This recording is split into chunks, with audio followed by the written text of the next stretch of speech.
So not everybody's here yet, but I'll go ahead and introduce our newest One Mission Realty agent. Her name is Seçil, and she is going to be awesome. And if you want to, Seçil, if it's okay with you, I can, if you want to just give a little brief um, um, background on yourself. Doesn't have to be too long if you want to. If you don't want to, that's fine too. You're on mute. I'll unmute you there. We go. You're on mute, so we can't hear you.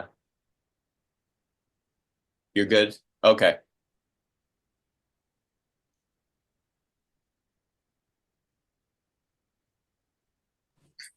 Troy, can you do it?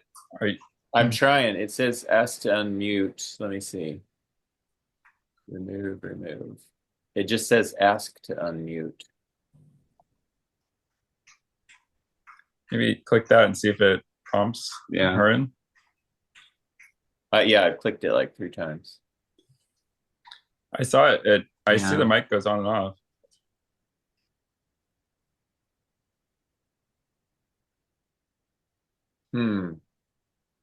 We can't seem to get you unmuted.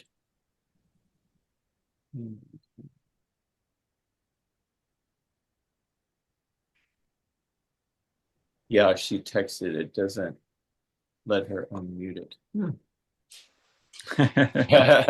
Well, good acting. I like that. Well, for now, just go ahead and you can hear us though, right?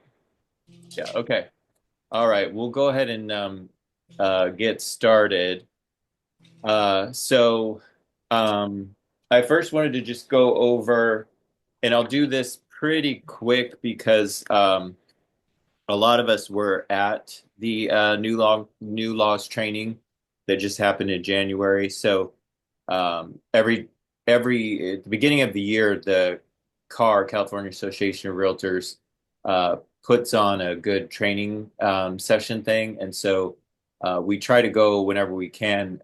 It's not required, but myself and Daniel, Brian, Kristen, and Andrew, we all went, and it was really good. There's a bunch of informative stuff, but just sort of the major highlights. So number one, you've probably seen lots of emails uh, from CAR and the DRE and different things, but uh, just be super mindful that during a wildfire or a fire event such as that, whenever there's a state of emergency declared in some counties, that price gouging is a big factor.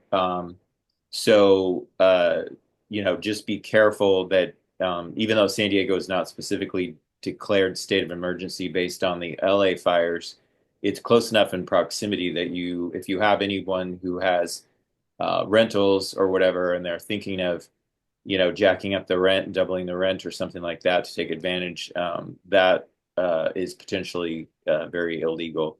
And they are cracking down on realtors specifically. I've gotten 2 bulletins from 2 different realtors in LA who have just recently gotten in trouble by the whoever it is, their local attorney for the city or whatever. So just be super careful of that. Also, be mindful that for the San Diego, the maximum increase in rent in 2025 is 8.6%, Kev Hutchison said. And so there's always 5% plus whatever the CPI index for that year is. So right now it's 8.6%. There was a lot of stuff on property management. I don't think anyone who wasn't there is really involved too much in property management. And then, Seçil, I can update you when we talk on Friday. So I'm not really going to go through a bunch of the landlord-tenant things. A couple things I will do is for emotional support animals, though you must allow them if the tenant has a note from a caregiver, not just a note that they got online, but if they actually met with a caregiver in person. And so a landlord has to allow those animals. There are certain exceptions, like potentially if it's a pit bull and the insurance won't allow, but I'm sure even that is very, very tricky. So be careful if someone has an emotional support animal. Also, with an emotional support animal, you cannot, as a landlord, charge an extra deposit or extra rent for that emotional support animal. You can if it's just a regular, if you're allowing pets, you can do those two things, but not if it's an emotional support animal. Uh, and then let's see.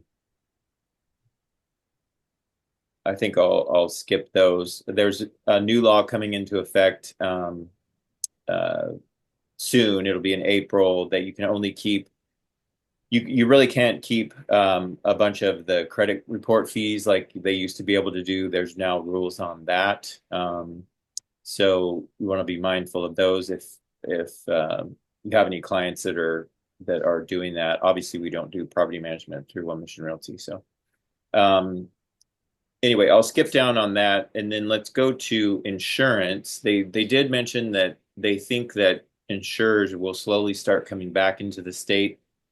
Um, and that's because regulators are finally realizing that they're going to have to allow the companies more leeway to charge what they want to charge so that they do come back.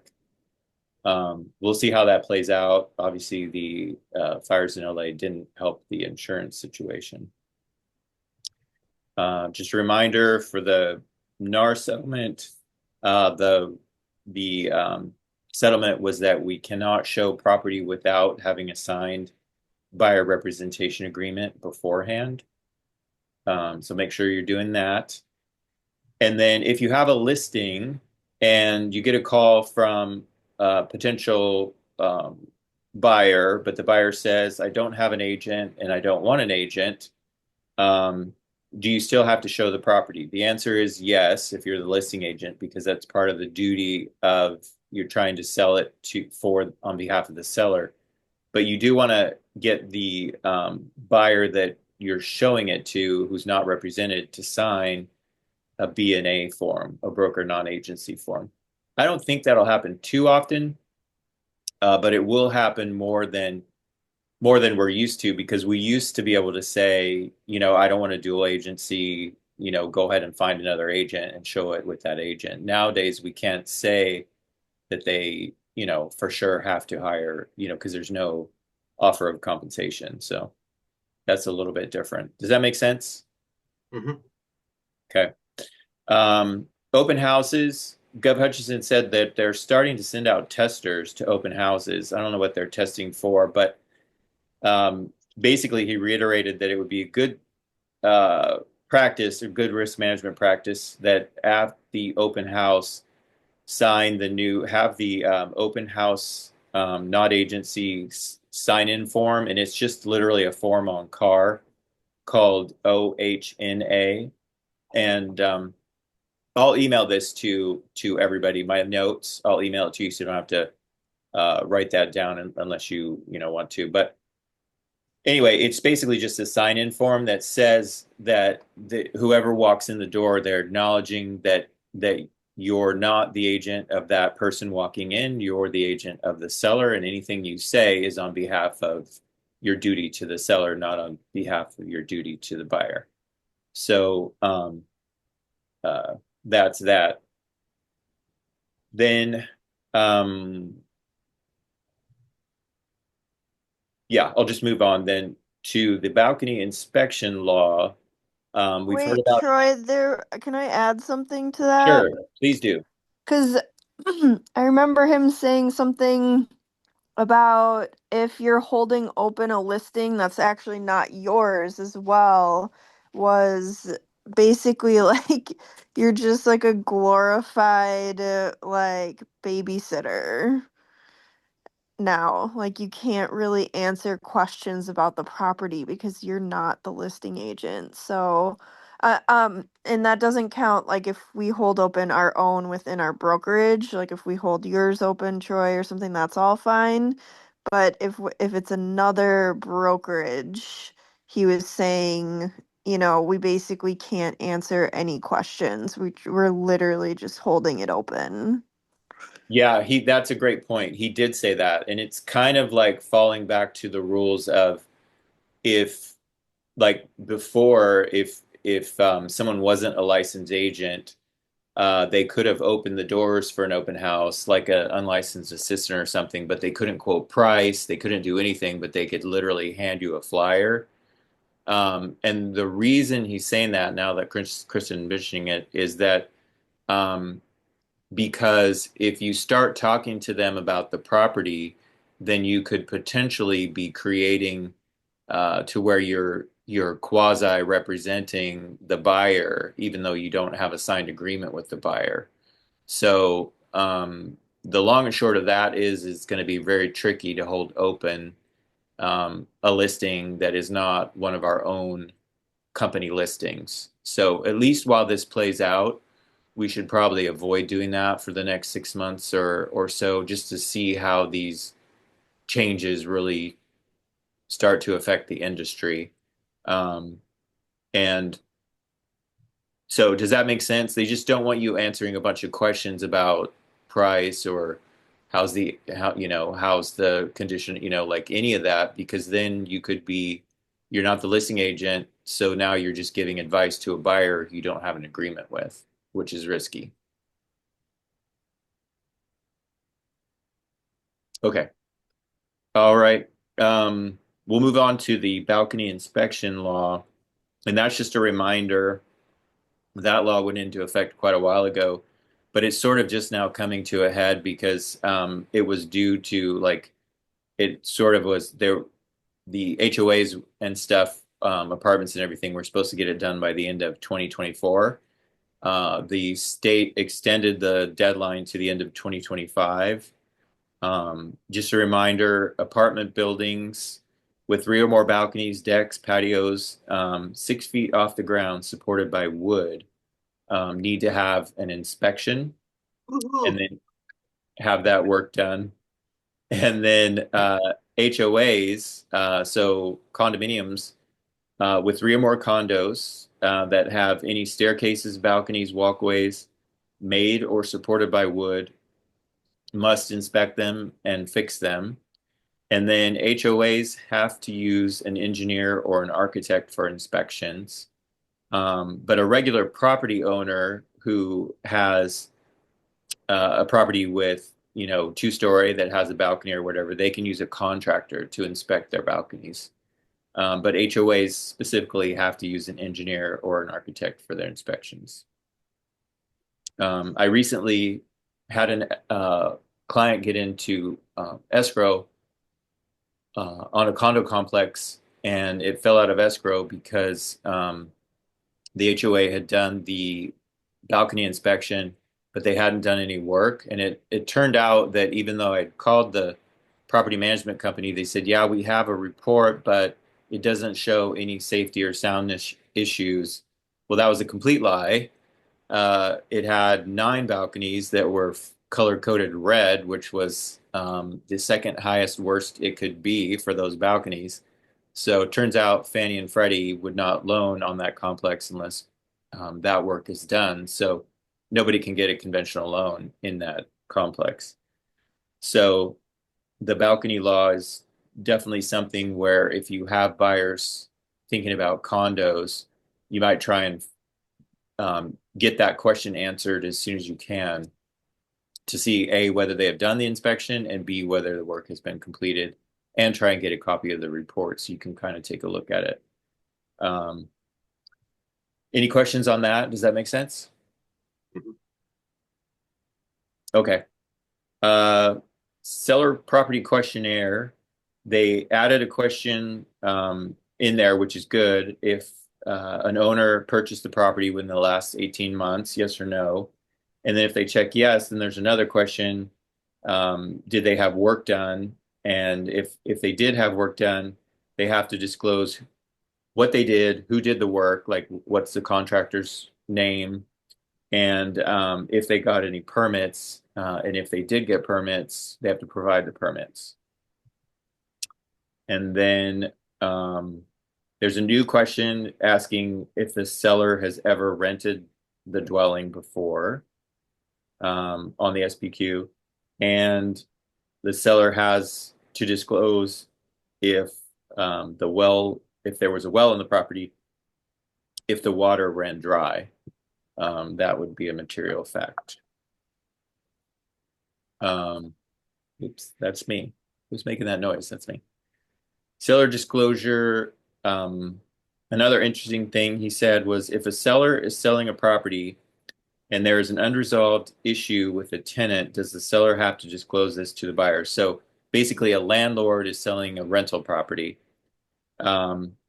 with a tenant in possession. It probably doesn't even matter if the tenant's in possession or not in possession. But if there's an unresolved dispute involving the property with the tenant and the landlord, definitely the seller would have to disclose that. It's a material fact. But if it is disclosed and the buyer ultimately purchases the home, the buyer inherits the problem. So that's kind of buyer beware if the seller disclosed it. Make sense? Mm-hmm. Okay. Changes to the RPA. There were some little tiny things. The only real significant, well, it's actually better, I think, is paragraph 3G3 eliminates the need for that separate form. This is the one asking the seller to compensate the buyer for the cost of the buyer's broker's commission. So we used to have to check a box and then add a form. Now we just check the box and we just put in the amount that that the buyer is asking the seller to cover for them. So if the buyer signed a buyer representation agreement and agreed to pay you as their agent 2.5%, and they want the seller to cover that, then you would just put 2.5% in that field. It's all right there. It's very straightforward. I think it's much better. Also, what it did was it eliminated the requirement that the buyer slash buyer's agent send a copy of the buyer representation agreement to the listing side. So now there's no requirement that we have to give our buyer representation agreement to the seller. They will just take it on faith that you have that, you're professionals, you've got that signed. It is possible that escrow will ask for a copy of the BRBC, and I have had that happen multiple times where the escrow company is asking for a copy of the BRBC, and we do have to provide that to them since they are, handling the money parts. Does that make sense? Mm-hmm. Anybody that was there have anything to add to that? Okay. And then there's a new form called PVOH. I don't know that we'll use it a lot, but it's a form for buyers so that they're aware that there's always the possibility that they're being recorded. So there is a separate form for that if you want it. So there were also some like there I stayed for like the new forms committee thing and whatever, but honestly there just wasn't really anything interesting in there that because we had so many form changes in 2024, there really aren't anything significant. They did a bunch of little tiny tweaks to words here and there, but by and large, the forms are still the forms. So nothing I would take the time to even worry about reporting back. So I'll stop there unless anybody has any questions on any of that. Pretty straightforward, I think. And then I'm going to go ahead and hand it over to Daniel because we've got two other good things to talk about today, two other topics. So I think that'll be good. So I'll stop talking now and we'll let Daniel take over. And I'm actually going to jump on my computer because I have a show the screen easier. So hold on. You want to start talking about commission? Or hold on.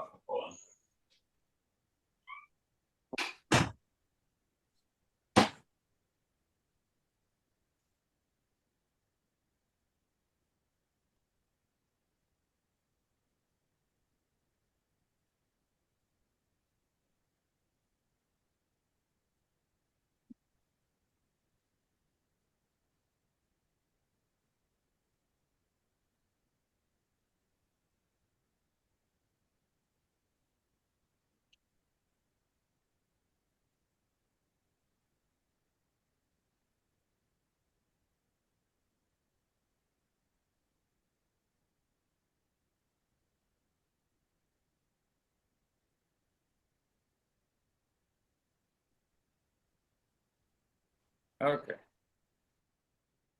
The first thing I think we were gonna talk about was our experience with commission with the whole new way, asking the seller to cover it. As Brian and I just got a client to escrow, and we had the seller counter back on that, and then Troy's also had that happen 2 times. So,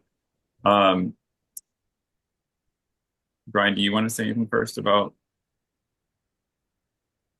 commission or? I mean, obviously we were trying to protect our commission because it's important, and I don't really have anything other than that. Yeah, so so kind of background, our client is a past client of ours that we represented when he bought a while ago, and it was actually a couple, and they had separated and they sold their place without us, and it kind of hurt our feelings. And we also felt like we weren't sure where it stood, and so kind of out of the blue, one of the clients reached out to us and said, "Hey, I'm looking to buy." So kind of going into that, I think we had a little bit of it was a little triggering in the sense of now we have to explain that we need to ask for the commission up front with the buyer representation agreement. So that we just kind of want to share our experience on that, because we went through kind of talking about how do we want to discuss that with him. And the long story short was kind of what we talked about before with talking with the listing with the seller side is to not get yourself in the way of it, because we explained it to him and he was fine. He signed it. So that step was easy. And then we got to the point where we're writing the offer, and we asked for the full. For this one, we were doing 2.5%, and so we asked the seller to cover the 2.5%. They countered back and said they would cover 2%, and it was a seller multiple counter offer. And so it is awkward because you do have to go back, and it's like you're now negotiating with the seller, and you're also almost negotiating with your own buyer. Mm-hmm. And so Brian and I talked beforehand, and then Troy and I talked some too, and just kind of like how to go about doing that. And what we ended up doing was just we did not go in with our conversation with our client with the even mentioning that, hey, we'll lower our commission and meet this. We explained, here's what they're doing, and here's what they're saying, and here's your options. And our options we gave them were, we can ask them, you could come up in price because it was a seller multiple counter offer. We can still ask them to cover that. And we could also, if you wanted to, you could cover it basically. Beforehand, we had done like a little very simple spreadsheet of numbers just to kind of see what that would mean for him, and also what it could mean for us if we needed to reduce our commission. And then when Troy and I talked, he gave a suggestion of, because this is a client that's bought and sold before, we may not necessarily need to go into the number, like the dollar amount, to say, it would be this many thousands of dollars or whatever it may be. And so we didn't do that. We just talked in percentages, and we had those numbers ready if he needed them. And ultimately, it worked out that we could say, like, you know, if you want to think about it overnight, you know, let us know in the morning, and that's what he did. And so he came back and said, let's go up in price and let's ask them to cover the full amount, and that's what we did. So I think that the lesson for us was it's awkward, but don't don't put yourself in the way of the negotiation. Just kind of say it, you know, say the facts and see what happens from there, because we might be overthinking what the other side is thinking or our client's thinking. So that was our little moral of our story. And Troy recently had two buyer clients, and the seller also asked for that. So I think it could happen more often. Oh, and one other thing we wanted to say about ours was before we went back to our buyer, we did Brian had called the listing agent, and when we got the multiple counter offer, and asked, you know, is the countering of the 2% because they're trying to get a certain net, or is it a principle if they don't want to pay more than 2% no matter what the price is? Because we're trying to understand the reasoning for doing that. And in this case, the seller's agent said that they're smart people, you know, they understand the math of it. They're not opposed to paying, you know, a certain amount. And so it wasn't about the principle of it, which was good for our understanding, because then we could go back to our client and say they're looking for a certain net, and you know, if we can get that net for them, then maybe we'll have a deal. So that might be a good way to phrase things if you're talking to the seller's agent. And your client's offer got accepted. Yes, got accepted. Mm-hmm. And you have your full 2.5% that was in the RBC. Yep. So unless there's anything else on that topic, I have one other thing I was going to share. Any thoughts, questions about commissions for that kind of? Let me do one of mine just because Okay. it's a little bit different. It's the same but kind of different. So I had a buyer representation agreement with a buyer, and it was also 2.5%. We wrote the offer for 1,000 over full. She wrote the offer for 1,000 over full price, asked the seller to cover it. The commission, the seller had two offers. So we got a multiple counter. They countered the buyer's commission down to 1.25%. 1.25. What? I know. Yeah, so I called the same thing Daniel did. I called the listing agent and I said, you know, what's, you know, the thing there. And so anyway, he basically said that the husband and wife, that the husband was fine just accepting your offer the way it was, you know, her offer the way it was. But the wife was wanting to, you know, kind of play hardball, you know, in reality. So anyway, then I did the same thing, and this was before Daniel and Brian, so it was really the first case of where someone had said, you know, that they wouldn't do it. So I just kind of had, you know, different options available for when I reached out to the buyer, and I did not offer to reduce the commission up front, although you know, I would have done that potentially if that's what it would have taken. I wouldn't have I would have never gone down to 1.25. But I basically gave her, you know, like, you could, if you accepted this the way it is, then you know, I deserve to get paid, and so that would mean that you would then be paying me 1.25% yourself if you wanted that, and then also they wanted highest and best price, you know. So basically it was, you could counter back on price, you could counter back on the amount of the commission you want the seller to cover. You could not buy this property is one of them. We Credit could move card. on and wait for a different property. And so You can give it to me when we get there. different scenarios there.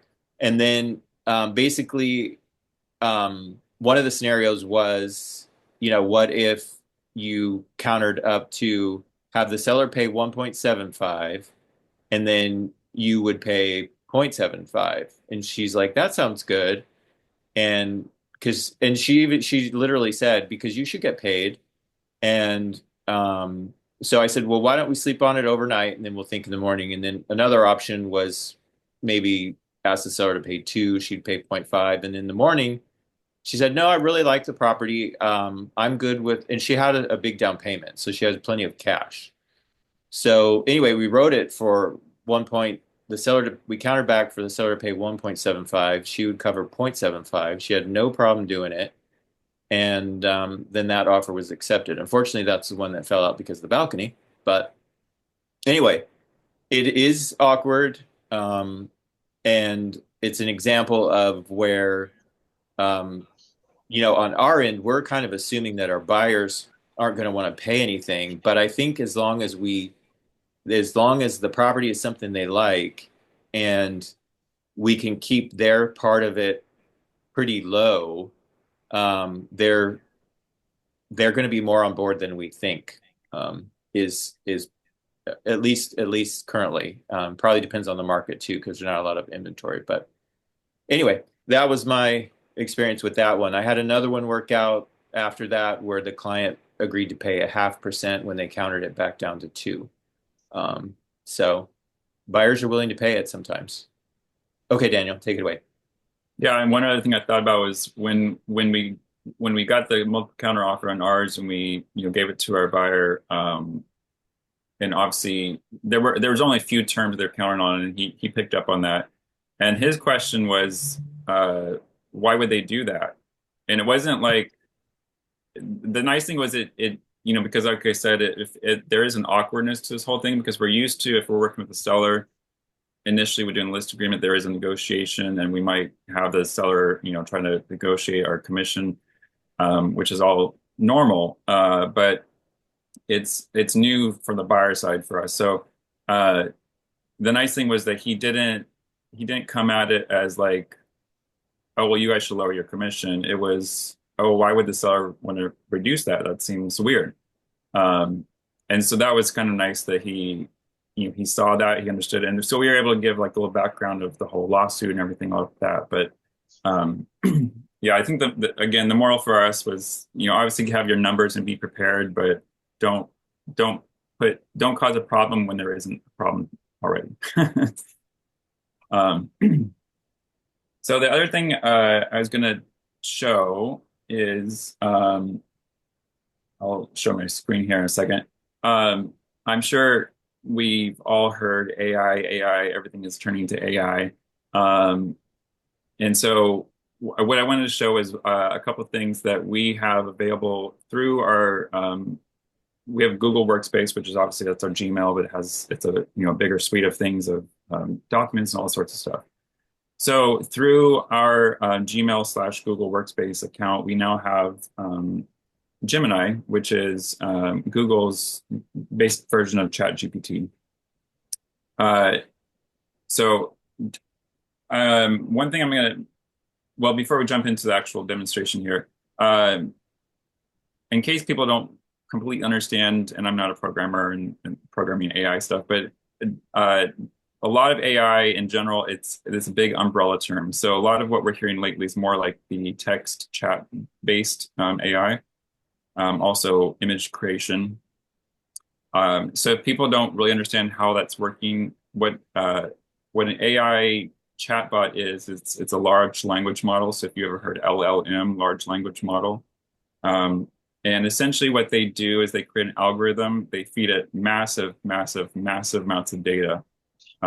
Textbooks, possibly every single website you could possibly find online, all sorts of stuff. They fill it in, and then what that does is it's creating, the program itself is digesting all of that information, and it essentially creates a relationship between words. And so it knows that if this word appears, there's a good chance that this word or this word or this word or this word and so on are going to appear after it. And you can kind of think about it like if you are a baby and then you're a toddler and you're learning language, we learn associated words together. We don't go into an English class and we don't learn grammar. We just start to learn that when I say this word, the next word I'm going to say is this word. And so it's basically kind of like a digital version of that. And they're getting smarter and smarter and more sophisticated. So the reason I'm saying that is because if you see LM or LLM, that's what language model is. It's a model of words. So let me share my screen here.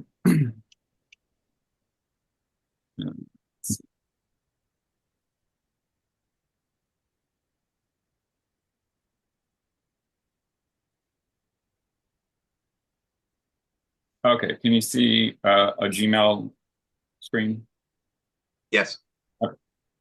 So this is my Gmail. My background looks like has a sun on it right now, so yours might look a little different. But if you see this up here, that's Gemini. So Gemini is Google's version of if you've used ChatGPT, obviously, that's their version of it. So if you click here, it's going to open up this side panel, and let me clear this right here. So if you've never used it before, it's going to actually give you some suggestions of things you could ask it. And there's lots of stuff. So if you said, let's say I want to say find attachments in my email, it gives an example saying show emails with attachments sent this week. I could say sent last month. I could say sent in the past 10 days. I can say whatever I want. So if I do that, it's going to search and it finds all emails. Now this is not, that's very, that's a lot. So that maybe I want to be more sophisticated, more specific, but that's one thing you can do. The other thing that is built in, if you click on an email thread, so this is an email thread for our current escrow, you can see there's, 10 plus emails here between multiple people. Up at the top, you'll see there's a summarize this email. So if you click that, it basically did again because I've already done this as an example. But it very quickly shows, it says Brian Hess shares the executed purchase agreement, escrow information, contingent removal. Andrew provides updates on John's application, including conditional approval, appraisal. Melissa, the buyer's lender, requests HOA documents. So if Daniel's doing a screen share if you were demonstration and he's talking so fast I don't understand anything. If you were in the Daniel, looking at like a whole bunch of email, and you need to kind of look at a summary of something, up at the top there's always a button you can click. And this is the side window here. So at any time, if you need to, you can write in here and kind of think of it as like you're talking to a person. So if you are looking for something specific, you can type there. That's Gemini that's built into Gmail. And then there is also, if you click this up here, there's all these little apps that we have built into Google Workspace. So this is going to be full-fledged Gemini. And in here, and if you are like if you're using regular Gmail, there's the same type of thing here, but this is because it's going through Google Workplace, it's not actually they don't use your data allegedly to train their models. But it's the same type of thing. You could say whatever you wanted to here, but I wanted to give a demonstration in case anyone's ever not seen image generation. So let's say you wanted an image of a something for a newsletter or an email. You could type in generate an image of let's say a welcome mat in front of a door with let's say a picture, or let's say welcome mat in front of a door. I'll make it look like something. So let's say welcome mat with flowers on it in front of a door.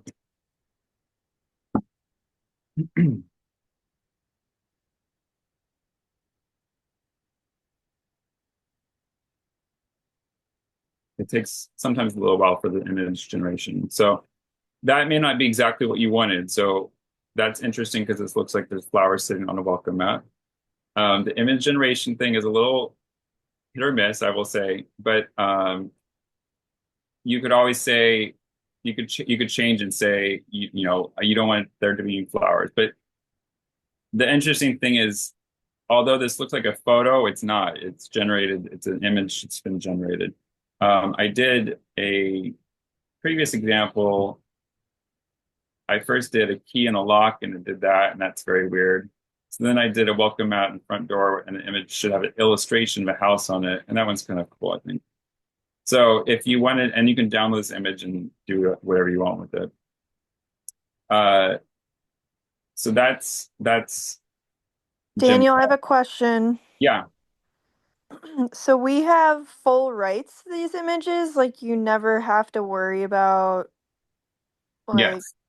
So okay. this is because this is we think about like if you search for online for an image of a welcome mat, you could probably find a whole bunch of images, and some might be labeled as Creative Commons, which is meaning you can use them for whatever use you want.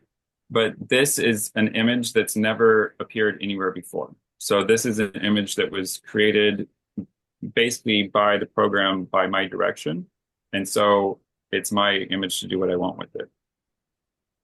There's no rights to it.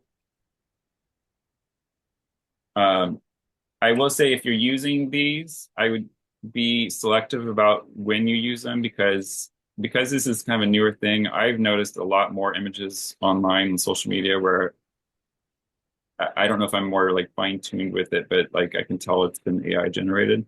So use them sparingly if you ever want to use something. But if like say you needed some sort of image for social media, maybe something like that would be cute, you know, to pop on there, or like an email newsletter or something like that. Um, so I think it definitely has its purpose at times. Just Um, don't ask it to have any hands in it. yes, if you do people or hands, you'll probably get about 7 to 10 fingers per hand. Uh, Oh, hey Daniel, I have a question too. yeah, Um, if so we wouldn't ever, based on MLS rules, use at least for now, use an AI generated photograph like that because it's really not of the property. yeah, not on the MLS. When this Yeah. is more like for marketing or Right, like right. if Yep. you had a blog post or you know Yep. whatever you needed to do, but not for marketing your specific Yep. listing or anything like that. Okay. Thanks. Um, going back to Gemini that's built into Gmail, I wanted to show one other thing. So let me clear this because like I said, if the first time you use it, it's going to give you these kind of things if you never, you know, something you might want to do, uh, and you can use your imagination. Like you can always just ask it something and see what it does. But let's say I know that I have a timeline for our escrow and I don't remember where it's at. I can say,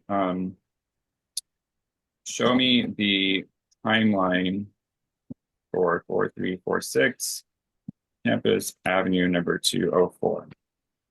Let's see how well this works.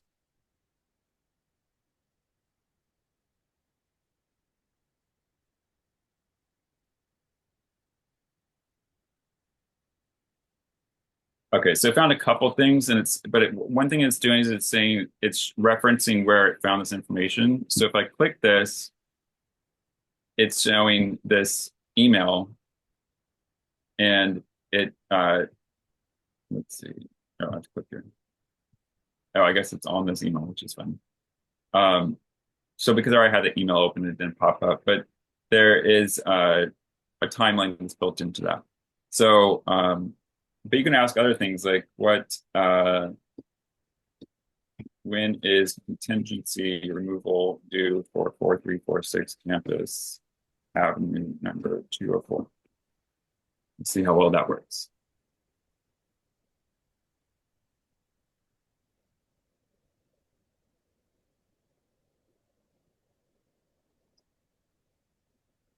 Okay.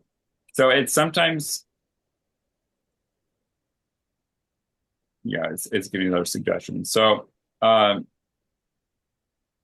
Hey, Daniel, yeah, could you ask it what is 90 days from today? Because that's kind of hard to do on your calendar. So because the BRBC our biorepresentation agreements need to be no longer than 90 days. Like what date is 90 days from today? Would it do that? it says it can't help with that. Oh, bummer. But Chat GPT, let me see if I can just go to Gemini and do it. Um, I did it in Chat GPT. It was super helpful. yeah. So one thing I've noticed with the Gemini that's built into Gmail is it's the same technology, but for some reason I think it's really focused more on what's in the email. And so it's like it's looking for that information. So by Oh, it doing, did it. Yeah, yeah, so it did it here. cool. Um, and so one other thing I want to show, which is it's a newer product that Google released, and I'm just going to go a little bit into it because this could get really nerdy, but it's an interesting thing, and I think it's important because I think this could be towards what a lot more useful applications for like for work purposes. So they have this thing called NotebookLM. That's why I was mentioning LM language model. And let me make sure I'm on the right count here. So NotebookLM is using the idea and the technology of Gemini, so the language model, and then it's making it so like if you think of if you have a notebook of information on whatever subject you want, you can essentially like train it for that information. So I believe they call it source grounded. So what it's saying is it's using the whole broader Gemini technology, but it's using what you're feeding it to really pull out information that you want. So for example, I made a notebook and actually before we do that, I'll show when you first go into you do create new, it's blank. And so it's saying add a source. So you click add source, you can upload files. So you can upload PDFs, text files, Markdown, which is not anything would use. You can upload audio. You can link to a Google Doc. You can link to a website. You can link to YouTube. You can just copy and paste text into it. And I think right now it's limiting to 50 sources. I don't know if that's at one upload or the whole time, but you can upload a whole lot of information here. So as an example, I'd uploaded SDMLS rules and regulations, and then also linked to the Code of Ethics of NAR. When you do that, it gives a summary of what's in there.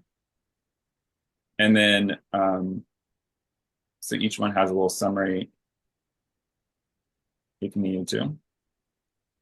And then you have this chat screen here. So it starts looking at the bottom, it gives you suggestions of things that maybe you could ask it.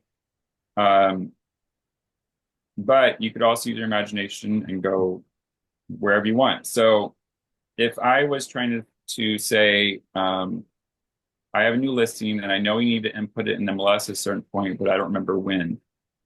So I can say, when should a listing be inputted into the MLS after signing the agreement?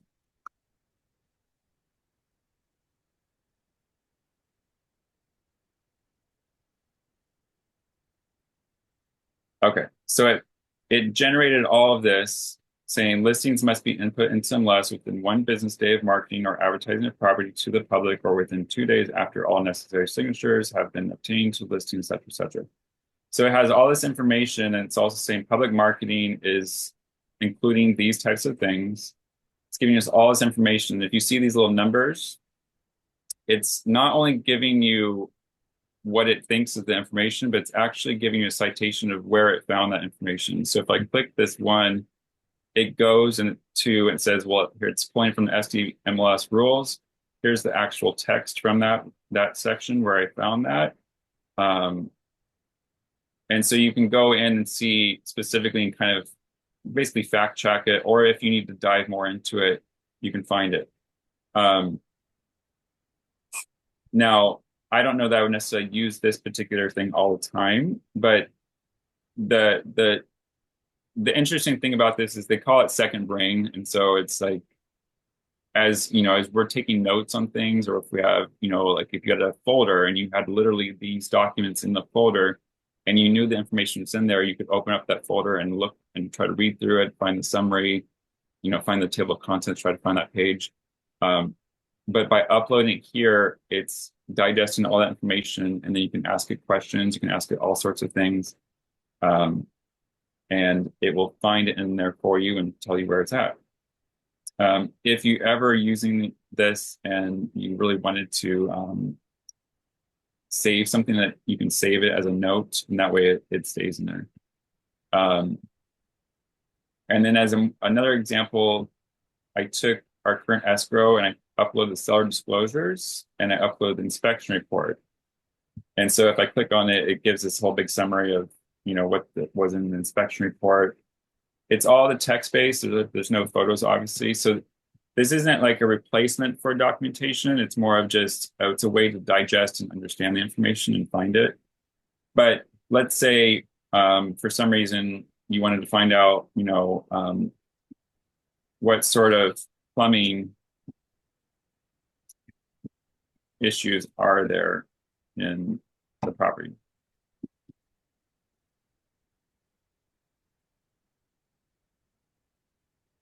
So it went through all these two documents, and which is essentially multiple documents because the seller disclosures folder file is multiple documents. And it found all this information. It's saying, you know, the shower head, the master bathroom doesn't function properly as a water diverter, doesn't work, but it still comes out of the shower. It gives a citation of where that's at. So again, I'm not going to go into a whole lot of detail on this anymore because it gets to be very complex, but it's something I think is going to be interesting to maybe play around with. And if you ever have, like, even if, like, for example, that like a Zoom meeting, if it's recorded and there's a transcript of the audio, you could upload the transcript. And then if you needed to come back and say, oh, I know they talked about such and such in there, you could search for that and it would find the part in there for you. So, and again, Daniel, on like the audio note, I was gonna ask you, does it create transcripts? Because it said you can upload audio or whatever. So does it search it, the actual audio? Yes. Oh, okay, cool. I haven't, So you don't even have to have the transcript. You could just upload the yeah, audio. yeah, I haven't used it personally yet. I haven't tested that, but you can upload an MP3, and I think it finds it listens to the words in it. The other thing there's this thing, and I haven't used this really yet, but once you upload the data, whatever you want, you can generate what's basically, it sounds like a podcast version of the data. And so it starts to like, I haven't used it yet. So, but apparently it will like start talking as if it's talking about the data, and it helps you to learn. So this is made so it could be used in all sorts of applications. So like if someone is taking a class, you know, studying something, they could create a notebook and they could upload, you know, PDFs, they could upload their own notes, they could upload all sorts of things. And if they needed to, you know, study the material later, find information later, they could. And they're all in notebooks. So whatever, you know, you can let your imagination go with whatever you want to put in there. But That's actually really cool. Can you send me the link? yeah, that's the only one, and I'm sure they're going to, but like when you go up to the workplace, that's the only one they don't have it as like a separate app. You have to go directly to the link. So I'll send the link out to everyone to if they want to play around with it. But yeah, when I first started using it, it was interesting to see, kind of think about how you might use it in real life. Also, Daniel, Yeah. you probably know this, but I don't know if anyone else knows this. But when you generated that image of the mat and then it had the flowers on it, Yeah. you can continue to direct it on what you actually want, because that wasn't what you wanted. So like, yeah, like show them, like you can type in there and be like, put the flowers as an image on the mat, you know, like, or whatever. And because you can have it fix it if it's not right.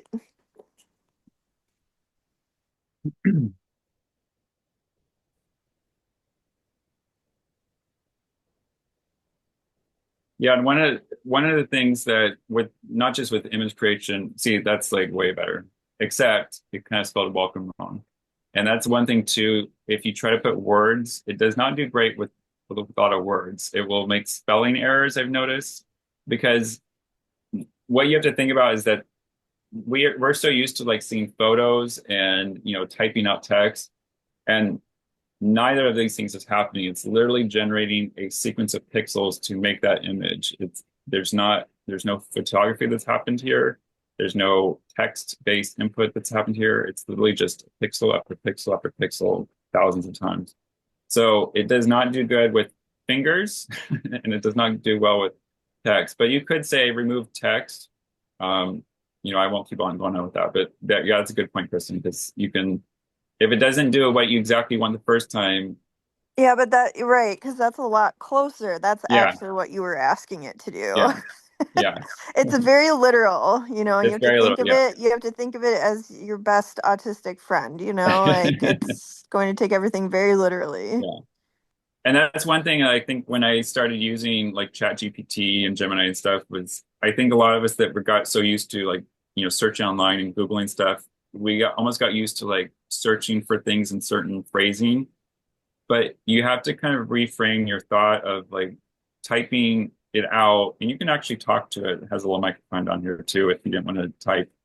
But like talking it as if it's a person and giving Yeah, that person directions, saying, "No, I want it this way," or "Do this," and it will do it. Sometimes not yeah, you can just perfectly. be like, make the door red.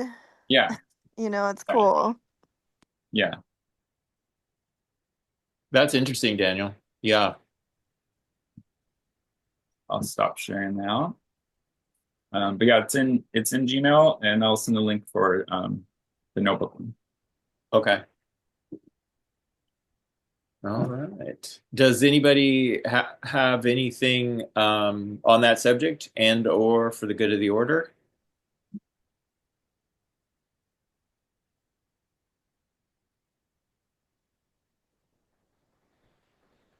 You sure, Brian? I almost got him to talk. All right. Well, everybody wave a big welcome to Seçil. Sorry about the microphone thing. We'll make sure we iron that out before the next one. And then Seçil, I will see you on Friday at 1 and we'll do some more training. Everybody else, have a great week. And I did get a listing. It'll be on in a couple weeks. So if anybody has a buyer for a North Park house, it's Spanish, mostly Spanish style on the outside. Cute house, and it's about 1354 square feet, 3 bedroom, 2 bath. It's really an optional bedroom. The third bedroom doesn't have a closet, but it literally looks like a bedroom in the location it's in the house. And it's going to be priced at 1.25. Should be on the market in a couple weeks if all goes according to plan. So if anybody has any buyers looking for that, that'll be on. Cool. All right. Everybody's so quiet. Well, thanks everyone. Did anybody have anything that jogged your memory from the training classes that I forgot? The only thing, a lot of it was property management based about the new laws and stuff. But one thing that Gov Hutchinson said, which I kind of stuck with me, was talking about the commission and how to deal with the new discussions of it. And the phrase he said was, I thought was interesting, was that the buyer is always paid the commission. The buyer is always paid everybody because the buyer is the one who brings in the money. It's all about how the deal is structured. And so I thought that was interesting because if you have a client, whether it's a seller or a buyer, who gets kind of hung up on paying, quote unquote commission, pay or whatever, it kind of comes back to, well, what's the point here? The point is getting a certain number that's going to work for everyone, and it's how we structure that. So if you do have someone that's kind of stuck on that. And that kind of goes back to the idea of asking, is it a principal you just don't want to pay over a certain percentage, or are you looking for a certain net? And I think that kind of brings down the craziness. Yep, that was a good one. I thought the economic outlook was pretty good too from that guy Josh. That they think the real estate markets, they don't think interest rates are necessarily going to come down, but that we should definitely have a better year than last year in terms of the number of sales and things like that. At least that's kind of what I thought. All right, well, I'll officially let everybody go then. Thanks for joining in today, and have a great week. Yeah.